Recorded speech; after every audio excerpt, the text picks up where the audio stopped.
نشأ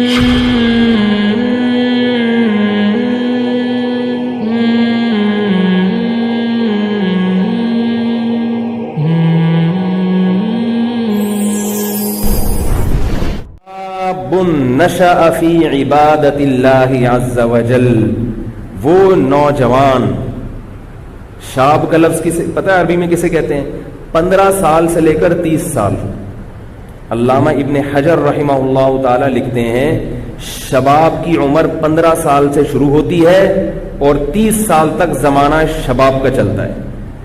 شباب یعنی بھرپور جوانی، 30 سے 40 بھی جوان ہوتا ہے، مگر وہ جو امنگیں ہوتی ہیں وہ آہستہ آہستہ ٹھنڈی پڑنا شروع ہو جاتی۔ 15 سے 30 سال کی جو عمر ہے نا، یہ بالکل عہد شباب۔ اس میں نبی نے فرمایا کہ جو نشأ فی عبادت اللہ، وہ اس کی جوانی جو پروان چڑھے وہ اللہ کی عبادت میں، یعنی اس عمر میں اللہ کی عبادت کرتا ہو۔ اس عمر میں واٹس ایپ پہ بیٹھنا آسان، فیس بک پہ گھنٹوں گھنٹوں لڑکیوں سے چیٹنگ کرنا آسان۔ میں نے بتایا تھا نا، فیس بک پہ کچھ لڑکے بیٹھے ہوئے تھے، ثنا نام کی کوئی آئی ڈی سے کوئی انٹر ہوا، سارے آگے ایک دم، جب دیکھا ثنا آئی ہے بھائی، تو غفور بھائی بھی، کلیم بھائی بھی، وسیم بھائی بھی، سب ایڈ ہو گئے، سب نے خیریت پوچھنا شروع کر دی اور سنائے، سارے جناب جنگل کی آگ کی طرح خبر پھیلی۔ کسی نے ثنا سے پوچھا کہ آپ کا پورا نام کیا ہے؟ اس نے کہا ثنا اللہ۔ ستار لیفٹ، غفور لیفٹ، وسیم لیفٹ، ایک ایک کر کے سارے کھسکنا شروع۔ تو یہ جو عمر ہے نا 15 سے 30 سال، اس میں شہوت سر پہ سوار ہوتی ہے، اس کے علاوہ کوئی کام کرنے کا دل نہیں چاہتا، ہر وقت بس یہ فلمیں، ڈرامے، انٹرنیٹ، لڑکیوں سے دوستیاں، چکر بازیاں۔ اور اگر کوئی ان گناہوں سے بچتا بھی ہے تو وہ لڑکوں سے دوستی لگا کے اسنوکر کلب میں بیٹھا ہوگا، سارا دن کرکٹ کے میچز دیکھتا رہے گا، تبصرے کرتا رہے گا، آج اس نے اتنے چھکے مارے، آج اس نے اتنے چوکے مارے۔ کیا نتیجہ ملے گا بھائی؟ اس نے چھکے مار کے قوم کو جتوا دیا، تو جیتنے کے بعد بھی آپ ویسے کے ویسے ہی۔ پاکستان اگر ہر ورلڈ کپ میں جیتا ہوتا تو بھی آج اتنی روٹیاں ہم کھا رہے ہوتے جتنی کھا رہے ہیں، اتنے ہی صبح پراٹھے کھاتے جتنے آج۔ اس سے کوئی عملی زندگی کا اس سے کوئی تعلق نہیں۔ تو خام خواہ کی چیزوں میں وقت کی بربادی۔ ایسے موقع پر اپنے آپ کو عبادت کے لیے فارغ کر لے اگر کوئی نوجوان، تو اللہ کو اس نوجوان پہ بہت پیار آتا ہے کہ بھرپور جوانی کا وقت جو یہ کرکٹ کے میچز میں ضائع کر سکتا تھا، فضول تبصروں میں برباد کر سکتا تھا، خام خواہ کی اسنوکر کلب میں اور ڈبو میں اور پان میں اور گٹکوں میں، دیکھو نا لڑکوں کو پوری رات گٹر کے ڈھکن پہ بیٹھے رہتے ہیں۔ چھٹی والے دن کیا ہوتا ہے؟ میں نے کچھ لڑکوں کو ایک دن پیر کی صبح کو دیکھا، اتوار کی صبح کو دیکھا کہ فجر میں آئے ہیں سارے لائن۔ میں نے کہا یار بڑا تقوی ہے آپ سب 8-10 افراد کا، جو فجر میں اٹھ کے ماشاءاللہ آپ لوگ کہہ رہے ہیں ہم سوئے نہیں، یہیں بیٹھے ہوئے تھے گٹر کے ڈھکن پہ پوری رات۔ ہم نے کہا چلو یار اب نماز ہی پڑھ لیں، آج تو پڑھیں کم از کم۔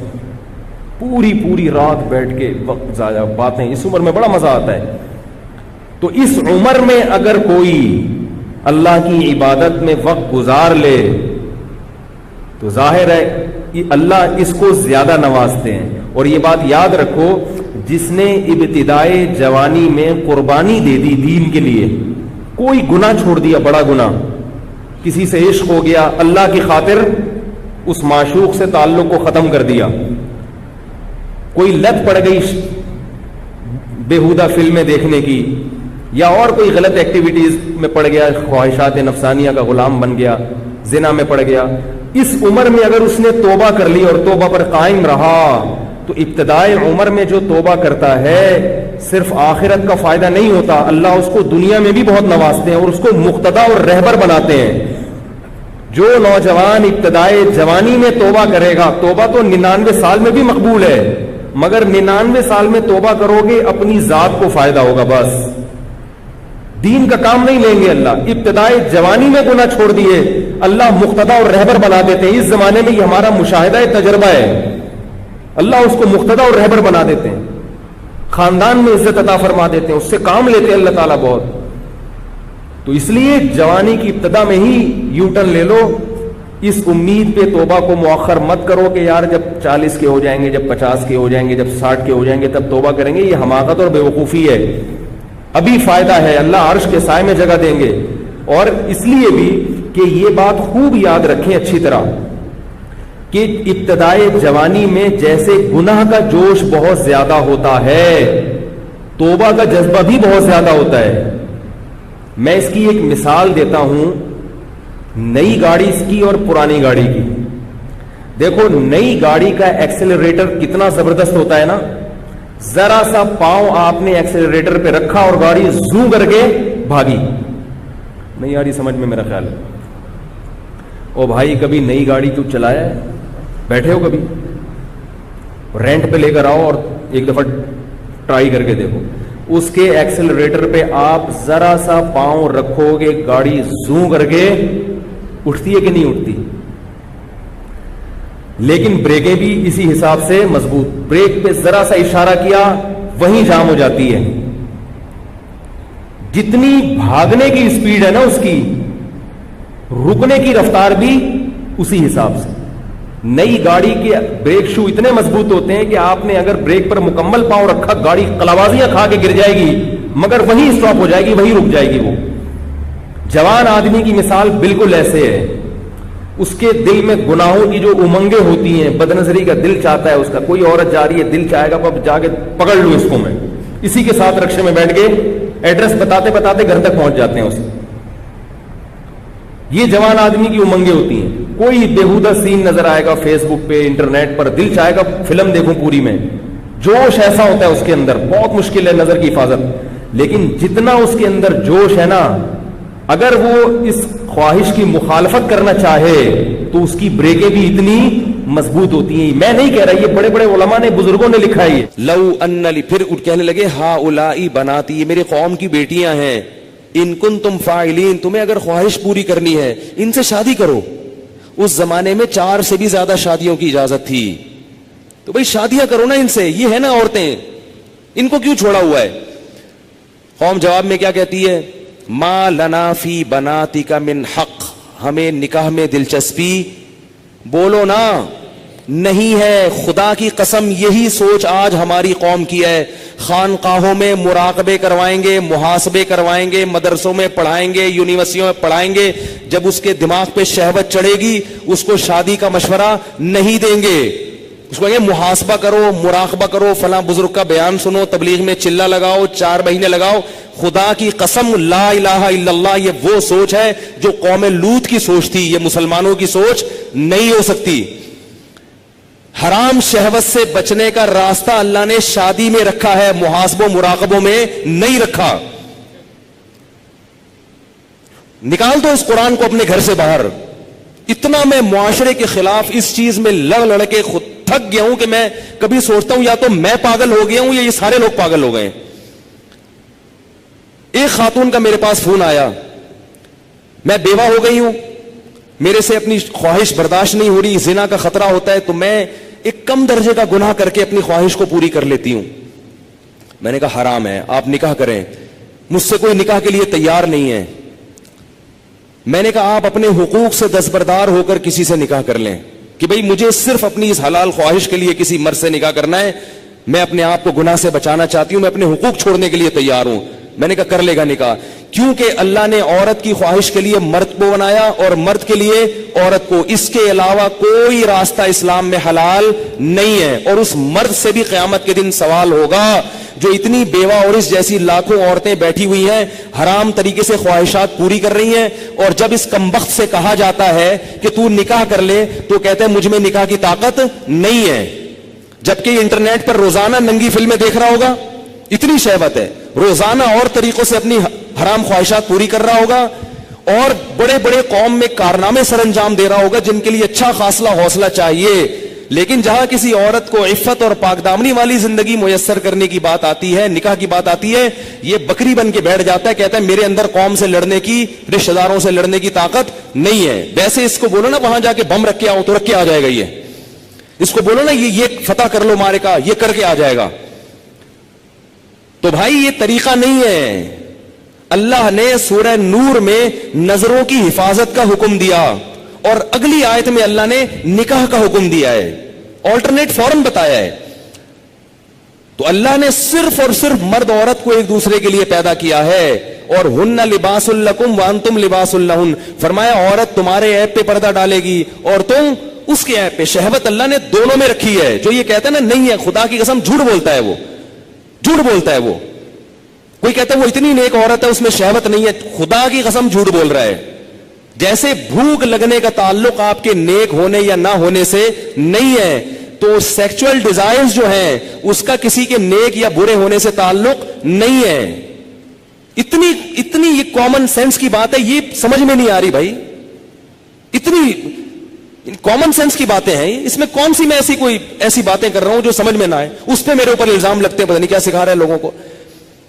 تو یہ جو الٹے کام آج کل ہو رہے ہیں نا, لڑکیاں بھی کر رہی ہیں, یونیورسٹیاں جانے والی لڑکیاں, کالج جانے والی لڑکیاں, میرے پاس فون آتے ہیں ہم یہ کر رہے ہیں ہم یہ کر رہے ہیں. میں کہتا ہوں کیوں بھائی؟ کہہ رہے ہمارے اندر ڈیزائرز پیدا ہوتی ہیں, ہم کیا کریں مفتی صاحب, رشتے ہی نہیں آتے. اور لڑکا بھی کر رہا ہے, ان سے بولو کہ بھائی تم شادی کیوں نہیں کرتے؟ پیسے ہی نہیں ہے, کیسے کر لیں شادی, پیسے ہی نہیں ہے. گرل فرینڈ کے لیے پیسے کہاں سے آ جاتے ہیں بھائی تمہارے پاس؟ نکاح کے لیے یہ دماغ سے نکال دو کہ پیسوں کی ضرورت ہوتی ہے. یہ دنیا کا سب سے بڑا جھوٹ ہے کہ شادی کے لیے پیسے چاہیے. او بھائی شادی ایجاب و قبول کا نام ہے, خدا کی قسم نہیں چاہیے پیسے شادی کے لیے. اگر شادی کے لیے پیسے چاہیے ہوتے تو اللہ قرآن میں نکاح کا حکم دینے کے بعد غریب اور فقیر کو الگ سے ترغیب نہ دیتا. اللہ کہتے اگر فقیر ہونا تو اللہ دے دے گا پیسے, کر لو شادی. اگر نکاح میں پیسوں کی شرط ہوتی کہیں بھی کسی بھی درجے میں, تو اللہ کیا کہتے جن لوگوں کے پاس پیسے نہیں ہیں وہ صبر کریں. اللہ نے تو نہیں کہا. اب آپ کہیں گے جب پیسے نہیں ہے تو کیسے شادی ہوگی؟ نکاح نام ہے ایجاب و قبول کا. بھائی کسی لڑکی سے عقد کر لو, ایگریمنٹ کر لو کہ میں تمہیں اپنے نکاح میں لیتا ہوں, وہ اس کہ ہاں میں نے قبول کیا, گواہ سن رہے ہو, یہ بات ہو گیا. اب اگر پیسے نہیں ہے تو اس کو بتاؤ پیسے نہیں ہے میرے پاس, تم میرے گھر آگے رہنا چاہتی ہو تو میرے ذمے تمہارا خرچہ ہے, لیکن یہ ہے میرے پاس, میں جتنا خود کھا رہا ہوں اس میں سے آدھی روٹی تمہیں کاٹ کے دے دوں گا. بہت مشکل ہے. کچھ کرنا ہے نا تو کچھ کرنا پڑے گا, ورنہ چلتے رہو پھر اسی راستے پہ جو لوط علیہ السلام کی قوم والا راستہ ہے, ادھر ہی جاؤ. اور اس انجام ہماری قوم کا بھی وہی ہے جو ان کا انجام تھا, جو گوروں کا انجام ہوا ہے نا. گورے کو یہ سمجھانا بڑا مشکل ہے کہ لڑکوں سے بدفعلی غلط کیوں ہے. کیوں مشکل ہے؟ اس لیے کہ وہ نکاح سے دور بھاگ کے لڑکوں کے اتنے عادی ہو چکے ہیں کہ اب وہ کہہ رہے ہیں یہ مولوی پاگل ہیں, ان کو پتہ نہیں کیسی باتیں کر رہے ہیں. یہ گند میں جب ایک دفعہ پڑ گئے نا, پھر نکاح کے لیے پیسے ہوں گے تو بھی شادی نہیں کرو گے. یہ گند میں پڑنے سے پہلے کی باتیں ہیں ساری. پاکیزہ زندگی گزارو اللہ کے بندو, نکاح کرنا پیغمبروں کی سنت ہے, اور نکاح کے علاوہ راستہ اختیار کرنا یہ جہنمیوں کا طریقہ ہے, یہ پیغمبروں کا طریقہ نہیں ہے. موسیٰ علیہ السلام کے پاس کتنے پیسے تھے تو انہوں نے شادی کر لی تھی؟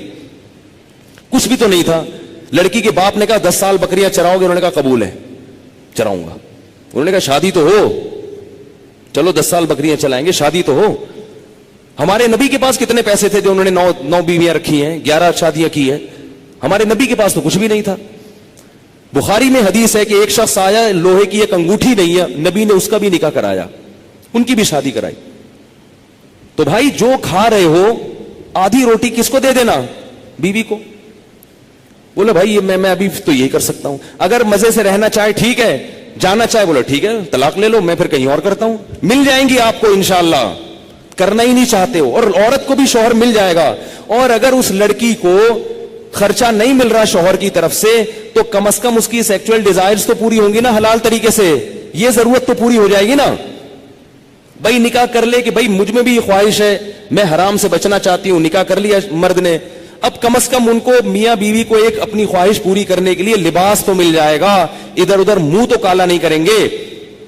رخصتی اس وقت کر لیں گے جب پیسے ہوں گے. آپ بولو بھائی میں اپنی آدھی روٹی کاٹ کے تمہیں نہیں دے سکتا, میرا پیٹ نہیں بھرتا, تم وہی رہو, پہلے سے ایگریمنٹ کر لیں. گے نکاح صرف نفقہ اٹھانے کے لیے نہیں ہوتا, زنا سے بچنے کے لیے بھی ہوتا ہے. بلکہ نکاح کا تو بنیادی مقصد زنا سے بچنا, اولاد پیدا کرنا ہے.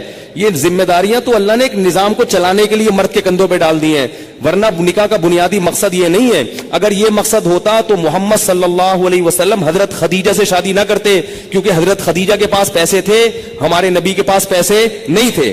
ذمہ داری اٹھانے کے لیے اگر شادی ہوتی تو خدیجہ سے, ہمارے نبی کی ذمہ داری حضرت خدیجہ نے اٹھائی ہے. نہیں آ رہی بات سمجھ میں؟ پہلی شادی جو ہمارے نبی کی ہوئی ہے اس میں ذمہ داری کس نے اٹھائی ہے؟ حضرت خدیجہ نے. حضرت خدیجہ فرمائے میرے پاس مال بہت ہے, شریف آدمی نہیں مل رہا کوئی, تو آپ شریف ہیں, ٹھیک ہے. تو 2 فائدے ہمارے نبی کو اللہ نے دے دیے, ایک بیوی مل گئی اور اللہ نے مالی لحاظ سے غنی کر دیا.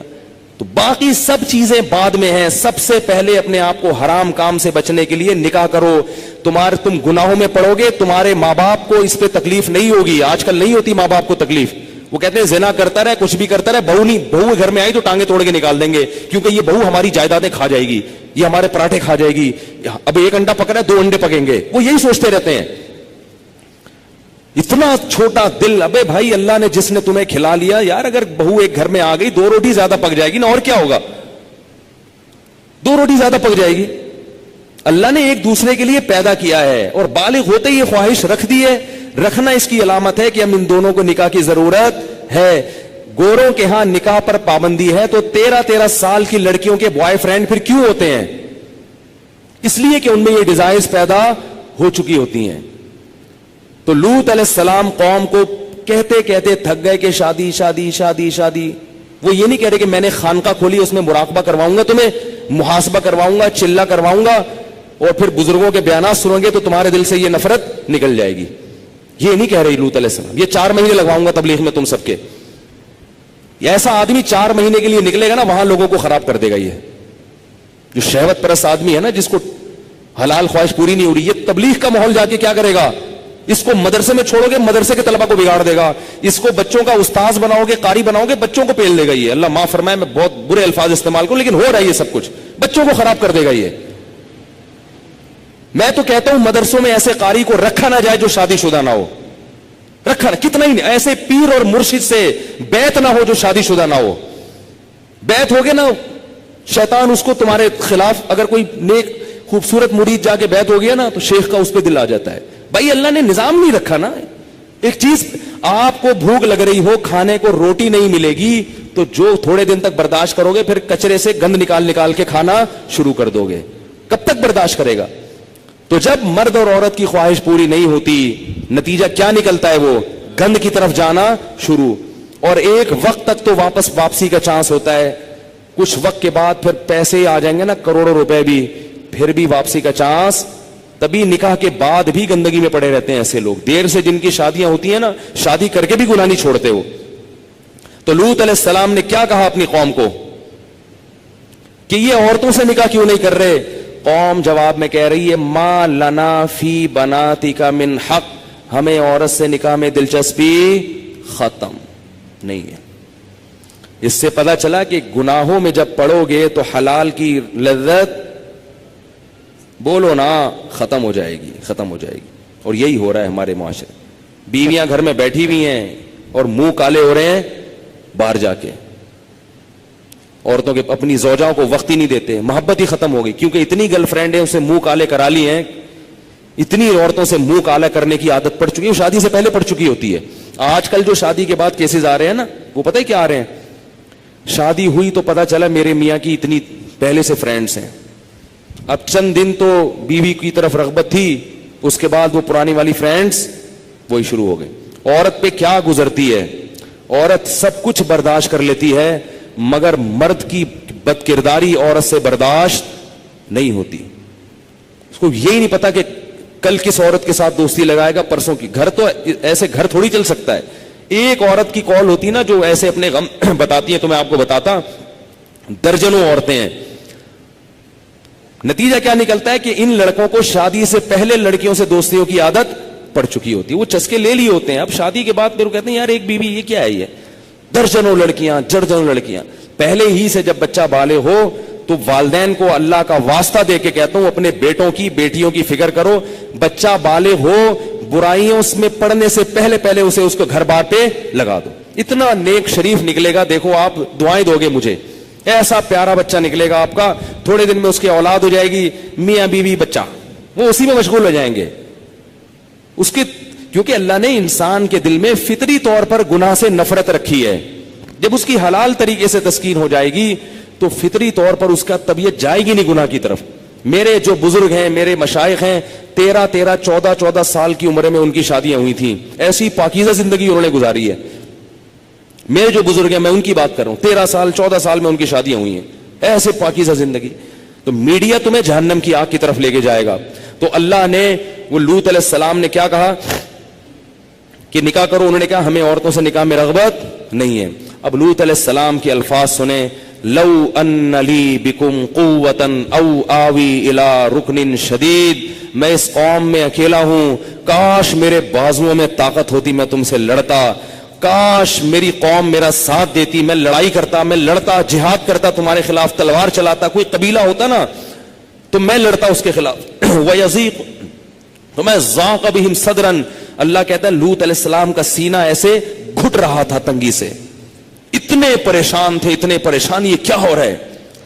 جب فرشتوں نے لوط علیہ السلام کی یہ کنڈیشن دیکھی نا کہ اب تو یہ غم سے مر نہ جائیں کہیں, اتنا سینے میں گھٹن پیدا ہو رہی ہے ان کے, تو پھر فرشتوں نے بتایا یا لوط, کیسی عجیب آیت ہے, یا لوط, اے لوط, لن یصلوا الیک, عربی میں ایک لفظ ہے لا یصلونا, تیری طرف نہیں پہنچیں گے, اور ایک ہے لن یصلوا الیک, ہرگز یہ تیری طرف نہیں پہنچ سکتے, ادھر آ ہی نہیں سکتے. یہ انا رسول ربک, ہم انسان نہیں ہیں, ہم رب کے فرشتے ہیں, اور اتنے طاقتور ہیں, اتنے طاقتور ہیں کہ ہم اس بستی کو یوں کر کے اٹھائیں گے اور الٹا کر کے زمین پہ دے ماریں گے.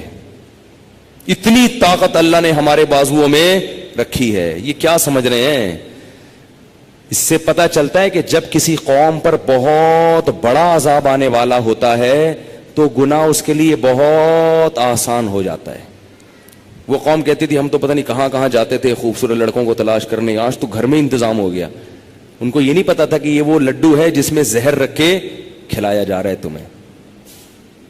تو یہ جو گناہ جو جگہ جگہ کھل رہے ہیں نا, یہ آئس کریم پارلر کے نام پہ زنا کے اڈے جگہ جگہ کھل رہے ہیں, نوجوان لوگ بڑے خوش ہو رہے ہیں کہ یار اب تو کتنا آسان ہو گیا, ایک فون پہ لڑکی گھر آ جاتی ہے. لوگ بتاتے ہیں زنا اتنا آسان ہے بھائی, انٹرنیٹ پہ جاؤ, بکنگ کرو, لڑکیاں خود گھر پہ آ جاتی ہیں, پتہ ہی نہیں چلتا, اتنی زنا کے اڈے کھل گئے. اب تو وہاں چلے جاؤ, ادھر چلے جاؤ, آئس کریم پارلر کے نام پہ جگہ جگہ زنا کے اڈے کھلے ہوئے ہیں, پارک بنے ہوئے ہیں, اب تو کوئی روک ٹوک نہیں ہے, لائف کو انجوائے کرو.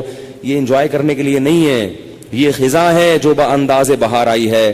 اللہ جو کھلا رہا ہے, پلا رہا ہے, اس لیے نہیں کہ تم زانی بن کے اس کی نافرمانی کرو. اللہ کو زنا سے اتنی نفرت ہے کہ غیر شادی شدہ زنا کرے گا پکڑا